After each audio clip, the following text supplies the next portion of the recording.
Traders, we're going to be going over the break and retest in this quick video, right? So for those who want to understand how to form a break and retest, what you're looking for is a 15-minute fair value gap. Now, once you have your 15-minute fair value gap in place, what you want to understand is you want to understand how the lower time frame reacted in this area. So specifically, if we just play price on, what we're looking for is we're looking for the first initial rejection higher. So we want to know how price behaved in this leg before the market rallied lower. So we are looking for a simple break and retest.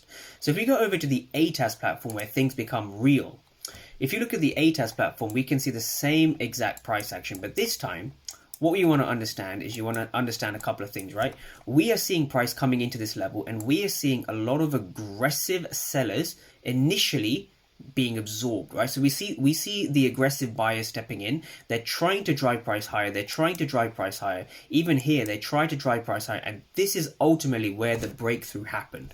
So what you can see here from the delta footprint charts is you can see aggressive sellers eventually were able to break above the level. So these aggressive buyers over here, these buyers, and these aggressive buyers failed, right? The reason I know that is if we just take a look at this number, we see 302 for 599. So we can see almost double the amount of aggressive buyers as aggressive sellers, right? Despite that, the market broke to the downside.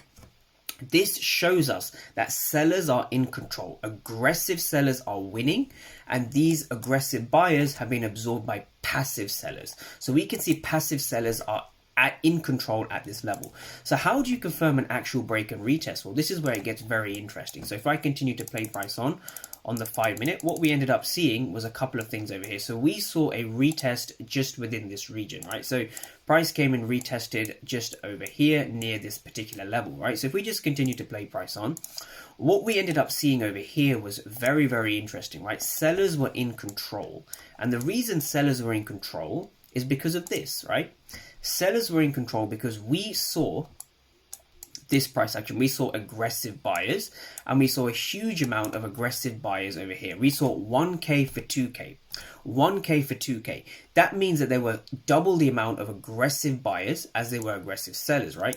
Despite that, the market still was able to find an area of resistance, and the market was still able to gravitate towards the downside. That is exactly what we saw over here. So whenever you're looking for a break and retest, you always want to understand where are the aggressive buyers and where are the aggressive sellers. And just to break this down one more time for people, the only reason the market moved lower is because there was double the amount of aggressive buyers. So this was a buyer absorption. Sellers were in control of the market, and that is the reason we saw price melting to the downside.